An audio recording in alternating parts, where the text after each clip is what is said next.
গরম গরম লুচি ভেজে নিয়ে চলে এলাম বাবার আর সোনাইয়ের জন্য। তো পায়ে খুব লাগছে, অনেকক্ষণ ধরে দাঁড়িয়ে দাঁড়িয়ে লুচি করে ভেজেছি তো। আর এখানে করেছি গোল গোল বেগুন ভাজা, এই দেখো।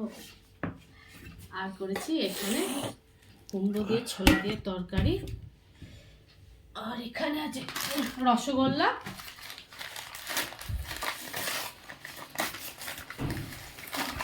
খেজুর গুড়ের রসগোল্লা আছে।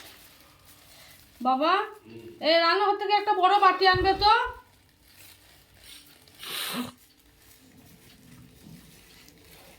এই মিষ্টি দোকানে এমন গার্ডার গুলো আটকায় না,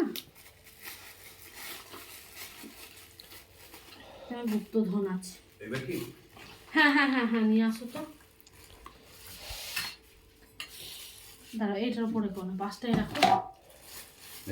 হ্যাঁ হ্যাঁ ওখানে রাখো। এই মিষ্টি চারটে কালকেকার জন্য তুলে রাখছি। কালকে যেহেতু ষষ্ঠী আছে সেহেতু চারটে রসগোল্লা আলাদা করে রেখে দিচ্ছি।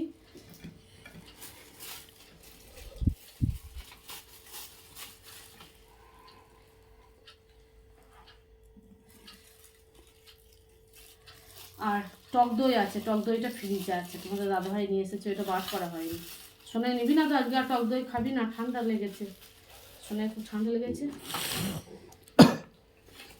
তো চলো আজকে এই খাওয়া দাওয়া, তোমাদের সাথে আবার দেখা হচ্ছে আর একটা ভিডিওতে। সবাইকে